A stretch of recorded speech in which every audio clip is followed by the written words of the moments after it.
Hi there. My name is Kay Moon, and I am a Twin Soul Channel and Western astrologer. And this is a video about the super full moon in Scorpio taking place on April 26th, 2021 at 11:31 p.m. If you happen to be on the eastern seaboard of the United States, please check a time zone converter for your local time. Thanks so much for joining me for this video. It's such a pleasure to do another full moon reading and update for the collective here. We have our full moon happening here at the 7th degree of Scorpio, sitting next to the earth as usual at a full moon. And we have Sun at 7th degree of Taurus, which is how full moons happen, opposing one another, opposite signs.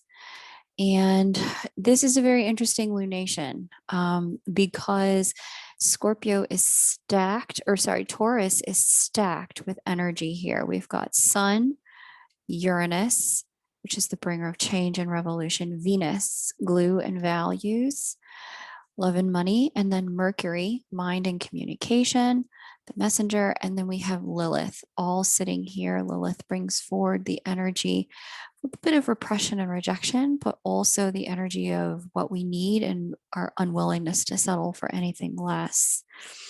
When you put all of these together, opposing this particular full moon, and one of the unique features of this full moon is the Saturn square to the moon and sun, creating a bit what we call a T-square in astrology. Saturn bringing tension to the full moon. This energy lends itself to a lot of challenges, to be honest, in the world of personal development and growth, and also in the world of relating. The reason why is because Saturn is demanding that we up level. It's demanding that we hold ourselves to a much higher standard. And many of the things that Saturn will remind us to hold us to a higher standard with have to do with things that we may feel guilty or ashamed about. Saturn may kind of chide us quite a bit in this position to look at some of the places where maybe we have missed the mark in the past and now really chide us to get it together in the present so that we don't compromise our future. The Uranus, Sun, Venus, Mercury, Lilith constellation over here, we would call this a stellium when there's 3 or more planetary energies sitting in a single sign. This stellium is talking about our need to think about what we need to let go, that's Scorpio, in service of what it is we truly value, that's Taurus, and to do that in the most integritous way possible, that's the Saturnian energy here. When you put all of this together, the conversation has a lot to do with the tension involved between and the dissonance that we have between who we are and what we want and the kind of life we want to live and what we value, and the current structures of our life that are changing, that are demanding that we change in order to continue to move forward. So I really like this full moon because it's really bringing to the surface a lot of the tension that requires our attention in order to quantum leap. The influential energy here is the Uranus square Saturn energy for the year. With Uranus influencing Saturn in this way, Uranus being the outer planet, so it's acting on the inner planet, Uranus is demanding a lot of development and growth in the way that we think of Saturnian issues, issues like boundaries, issues like integrity and wholeness, issues like our completeness or our standards. With Uranus influencing Saturn in this way, it is forcing us to up-level our game in all of those areas where we realize now, in order to accomplish what we want to at this stage of the game in our lives, we do need to hold ourselves to a different standard, different boundaries, different different metrics, if you will, for what it is we would like to experience. And this full moon in Scorpio is illuminating, okay, well, if I want to maintain different metrics, then what I'm going to have to do is let go of X, Y, and Z. So we're going to get into some of that in a moment. But if you're new here to the channel, I just want to say welcome and thank you for watching this video. I do a new and full moon video on the new and full moon. So it's twice a month, one for light workers, one for twin souls, and those in divine partnerships. And I invite you to subscribe so that you are up to date. You get every single video in your subscription feed. You don't have to come hunt me down or try to figure out where was that girl who did the astrology. You'll be up to date and you'll get them the moment they come out. And if you're already hearing some themes that are resonating for you, hit that like button, because in our experiences of these energies, the more you hit the like button, subscribe, that kind of thing, it just gets the content out to people who need it. One of the fun things about this particular full moon, as we look at it, is Mercury and Venus sitting together with Uranus. Uranus brings an element of the impetuous. It brings an element of rebellion and an element of surprise, as well as, the unforeseen or unplanned for. Here, conjunct Venus, this is surprises in love, to be honest, or financial surprises, things you didn't see coming along with your numbers. And Mercury brings it all into consciousness, brings it all out into the open, brings it in for communication. The challenge with this is that it's occurring at a time that Saturn is also influencing the conversation. And so this connection with Mars as well, having a trine to the moon, and Jupiter influencing Mars, because Jupiter is also trine Mars.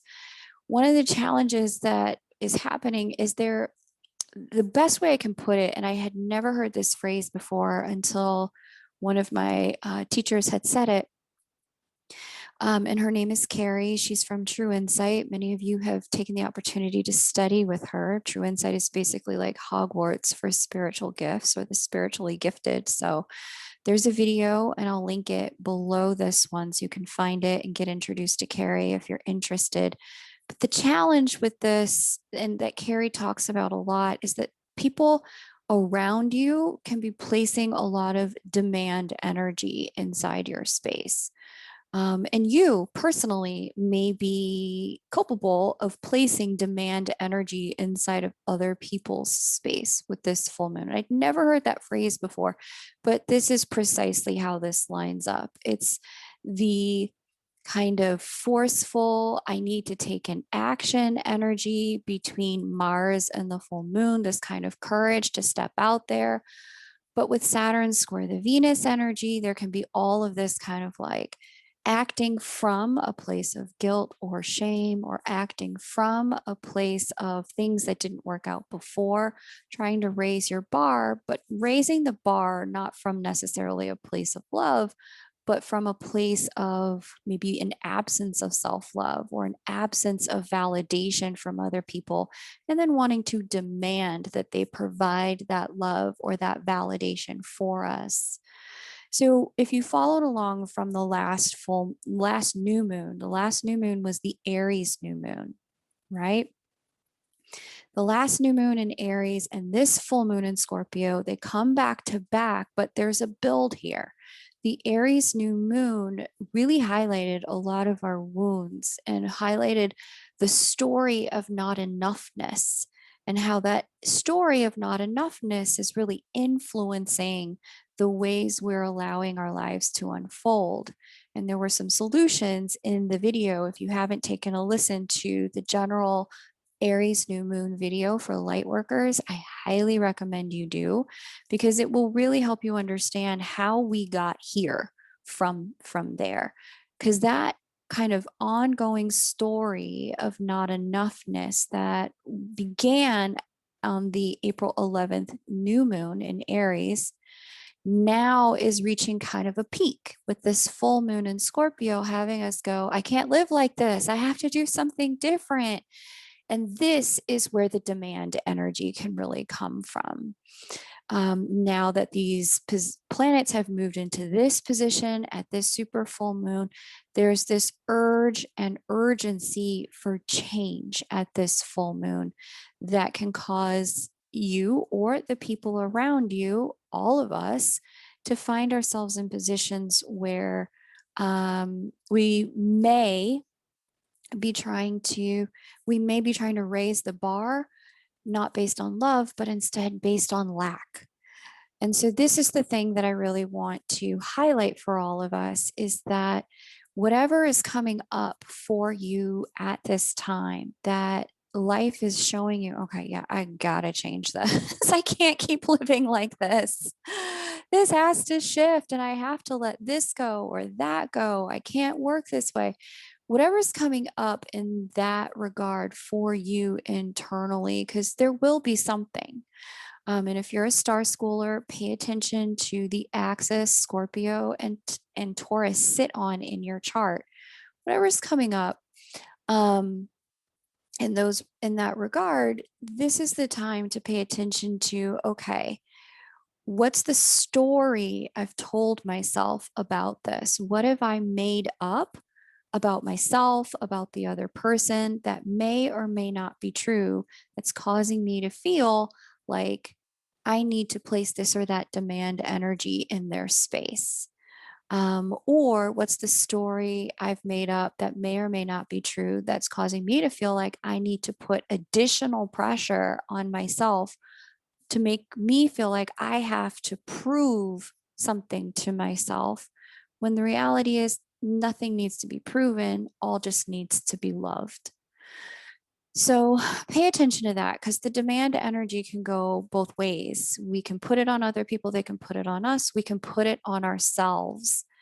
And when we are working with that kind of energy, sometimes it really can compromise our ability to come from a place of love and to stay in a place of love and to stay in the light with our dealings with ourselves and our dealings with others.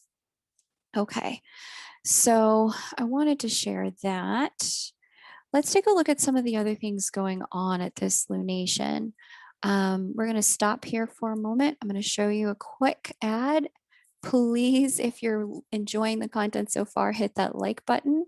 And if you're willing to watch an ad, that would be great, because that certainly helps helps me to continue to produce the kind of content I'm producing on the channel. Thanks so much.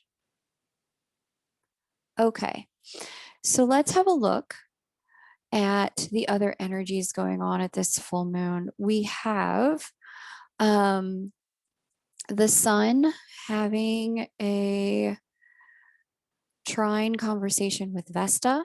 And whenever Vesta is involved in the conversation, Vesta is having a conversation about commitment and dedication and wherewithal. And so she is sitting out in Virgo, which is all about discernment. Sun is sitting in Taurus, which is all about values. And so this is a moment of time which is really clarifying for a lot of us what our real and true values are in the world of relationship and relating, in our intimacy, and some of our sensuality, certainly around finance, because Sun is sitting in the sign that represents all of those things. And the moon in Scorpio is all about intimacy, sexuality, etc.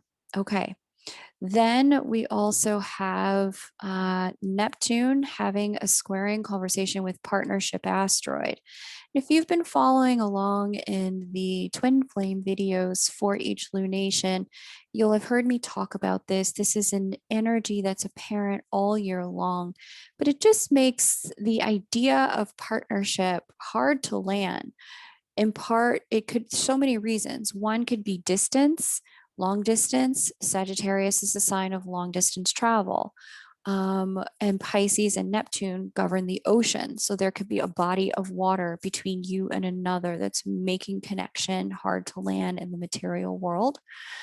There's also an energy here with Neptune, which also can represent illusions, the veil between the worlds, and our connection to the unseen through that veil. With the squaring energy, there can be a lot of misconceptions, misunderstandings, deception, illusion, self deception that can occur in the world of connection and partnership at this time. And it's really peaking at this moment, especially because partnership asteroid has just begun to move retrograde. And so, with this exact square, partnership asteroid moving retrograde, one of the challenges, especially during this full moon, as we think about our interactions with other people, is that what we're seeing and how we're perceiving things may not actually be accurate. We may need to give ourselves a beat before we reach out, we have a communication with somebody, we share things that are on our heart or on our mind, because what's actually going on may not, what we see may not be what's actually going on. Perception can be off at this time. And that's one of the energies that's here. And this does get better. One of the things you can do with this energy is give yourself a lot of permission to just take a step back, lean back, and dig into some of your spiritual tools around self-development, self-growth, like checking ourselves, and give ourselves permission to do healing work at this time. This is a great time to do something like SRT. I did a video about that with Charlotte of Happy Souls 1111, Happy Twins 1111. SRT is a great tool for this period of time. And this energy is in effect all year long. There's also an energy here of, I want to say,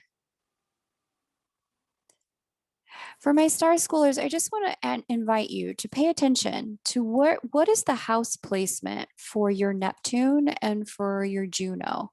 Because like I said, this energy is going to be here all year long. And these two energies, Neptune square Juno, will play a major role in the way connection unfolds for you this year.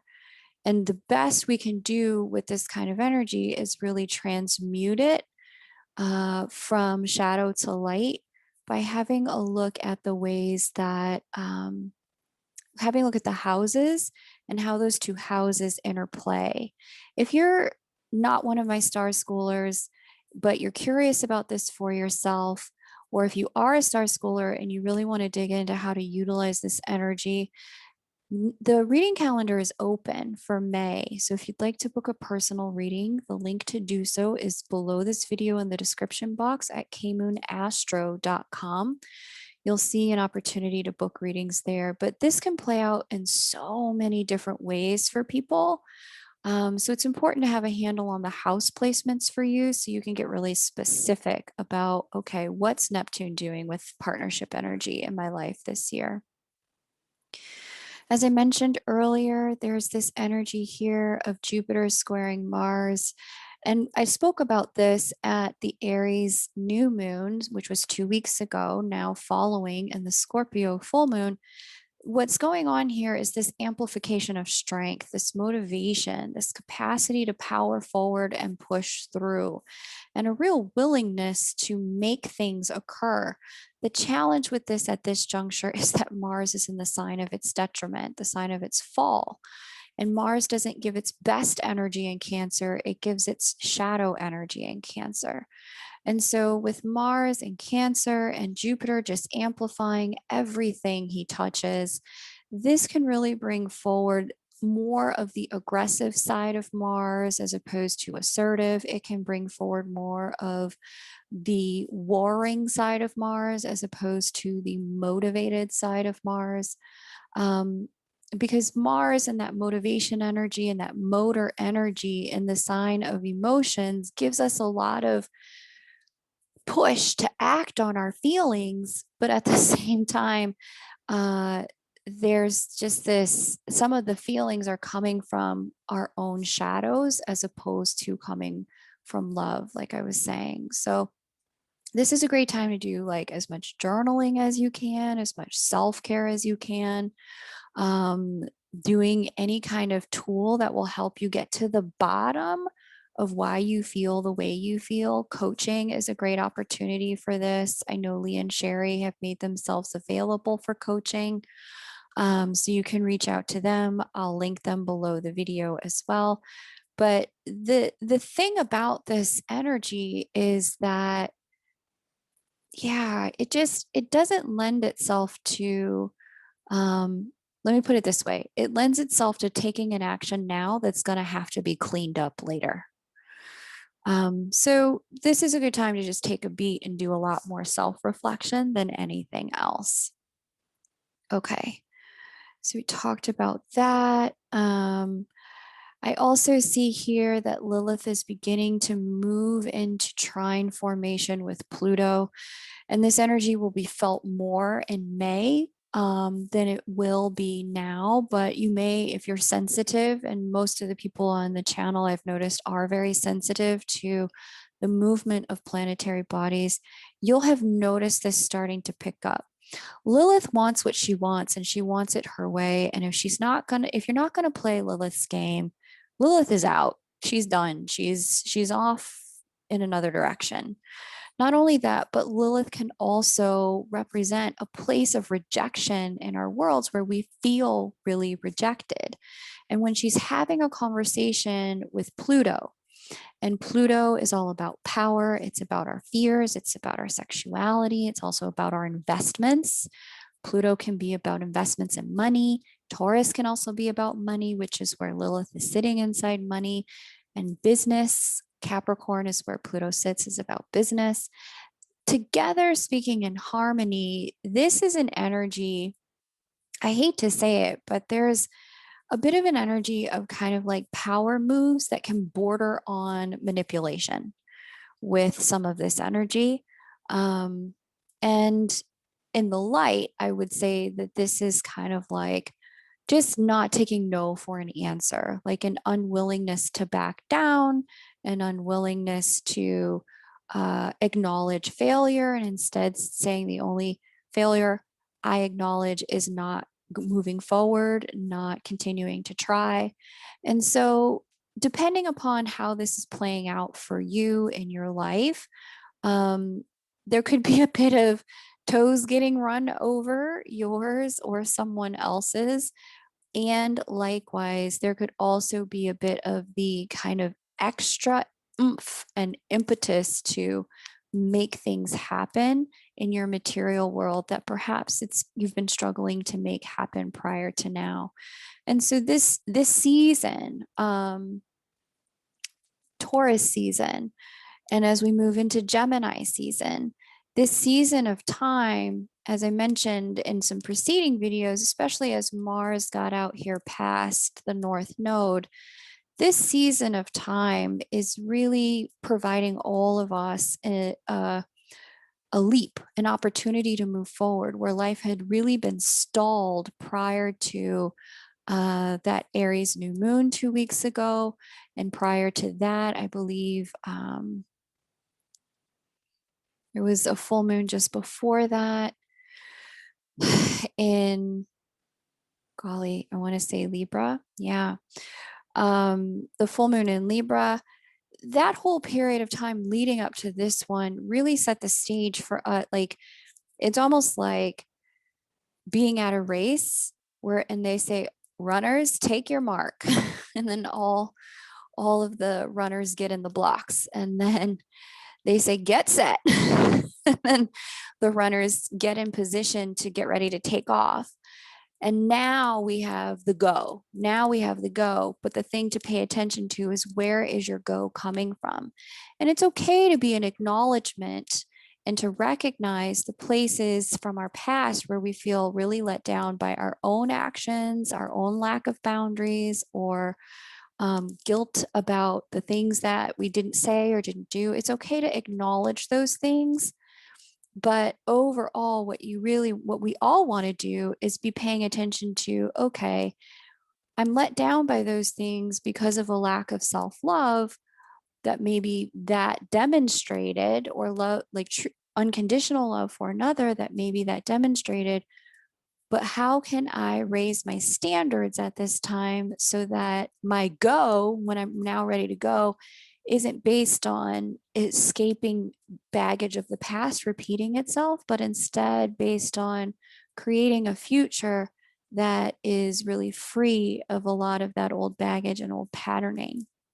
Like I said, this is a great time to get a reading for yourself, or if you want to gift one, if you know a Taurus or a Gemini in your life, this is a great time for their birthday reading, because the influence of some of these energies is really going to be with us for a bit of time, especially this Uranus square Saturn, because Saturn's about to retrograde. And as the retrograde occurs, you'll start to feel some of the influence of that pull even more. And that's an energy that's going to be with us talking about change the full year. You can book a reading over at kmoonastro.com. Link is below.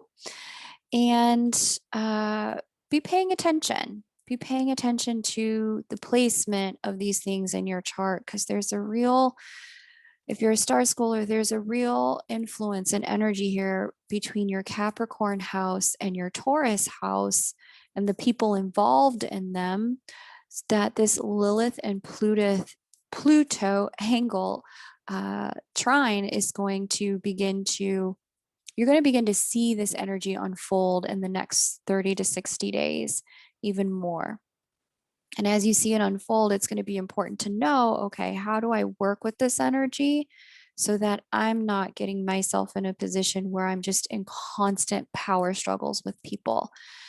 One of the things the pandemic really left us with is everyone feeling cagey, feeling caged, feeling a sense of, I've got to get out, I've got to get up, I've got to do something, I've got to move. And so, as people are starting to get moving again, because there's been such a repression of willpower and movement in the last 6 to 8 months, because there's been such a repression, the urge to move forward can come at the cost of some of our, the good credit we've built up in a lot of our relationships. So, it's just important to be mindful of that. And again, the house placements for my star schoolers, pay attention to that, and you'll know exactly which people we're talking about and dealing with. All right. Again, if you're hearing something that really resonates for you, be sure to hit that like button. And if you're new, welcome. I invite you to subscribe. I didn't mention it, but I want to just acknowledge here that there's probably, okay. Yeah. Okay. So some of you may, in the lead up to this full moon or post this full moon, may also be dealing with some shocks and or surprises in the arena of love. And I'm going to break that down and unfold what that means in a moment here. Let's just have a quick commercial break. If you're willing to watch it, that would be awesome. And if not, totally okay. Don't worry about it. I'll see you on the other side. Okay, so here is Venus and Uranus, surprises in love. The interesting thing about this is, of all the signs of the zodiac, Scorpio is the only one. I heard spiritual OG say this once, so I don't want to actually claim that I made this up, because she's right on this. Scorpio is the only one that can pull a Lazarus. Like bring something back from the dead that was long gone. Because Scorpio, Pluto, and the eighth house, the three of those they sync up, they're linked together. The scorpionic energy governs the resurrection cycle. So it's death, afterlife, and then rebirth. And because we have this connection to a resurrection cycle coming from this full moon, aspecting the sign of ever life and ever spring, you may find at this particular time, especially because of the position of Venus with Mercury and Uranus, and Venus in connection to the path she's going to retrograde on in the fall in Capricorn. Many of you may find at this time that there is something or someone that comes out of the past from something you thought was long dead, with love talk or with, like trying to reestablish a connection. And it would have come as a surprise because of Uranus. It also would have come with communication. That's Mercury.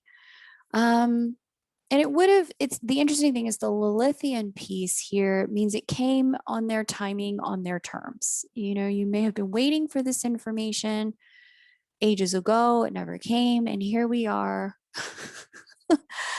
Lazarus walks again. Lazarus rises from the dead. And so this may also pertain because Scorpio and Taurus deal with money. This may also pertain to financial opportunities or money-making options that you thought were long dead. It's like, boom, they just show up again out of nowhere.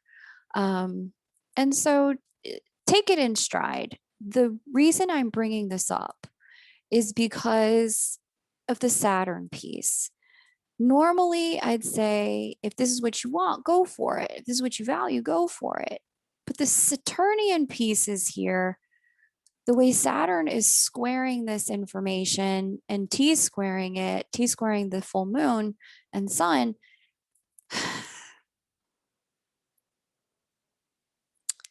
how can I put this?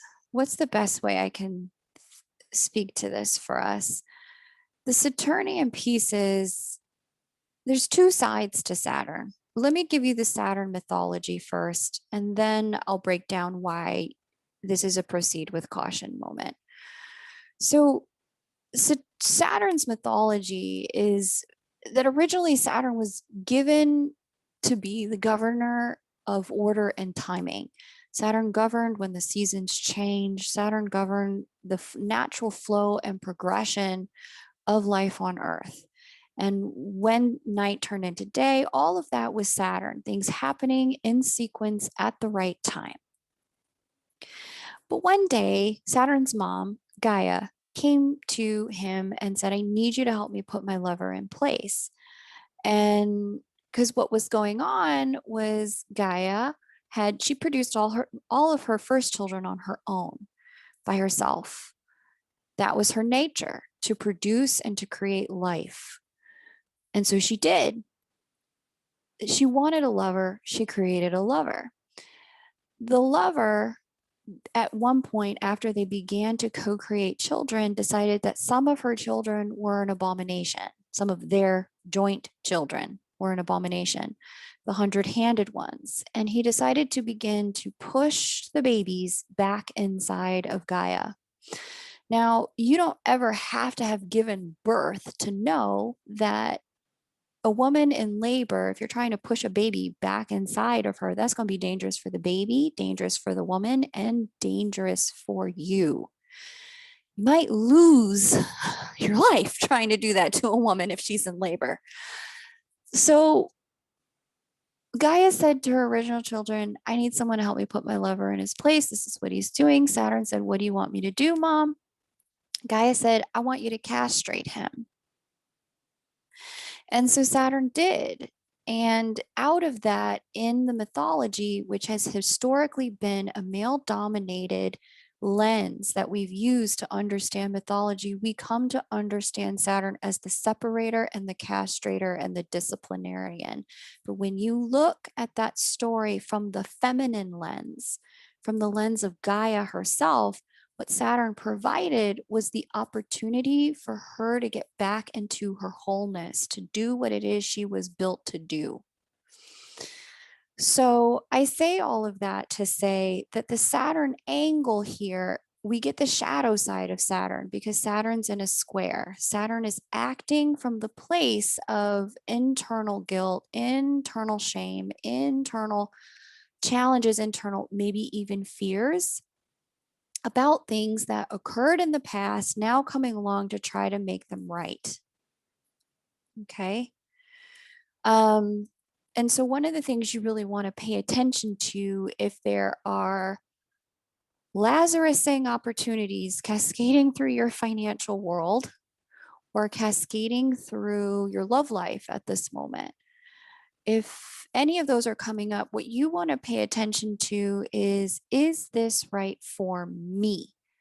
Because it may be right for the other person to have shown up, to have made amends, to speak their piece, to reoffer the opportunity. It may be the kind of thing where, they needed to create some kind of completion on their own side. But before it gets further than that, it's going to be important for us, for you, the listener, to really be paying attention to, is this the right timing, Saturn, in my own life? Is this the right order of things in my own life? Is this what I value, Taurus, where this energy is taking place? Is this what I truly want? And is this coming from a place of love?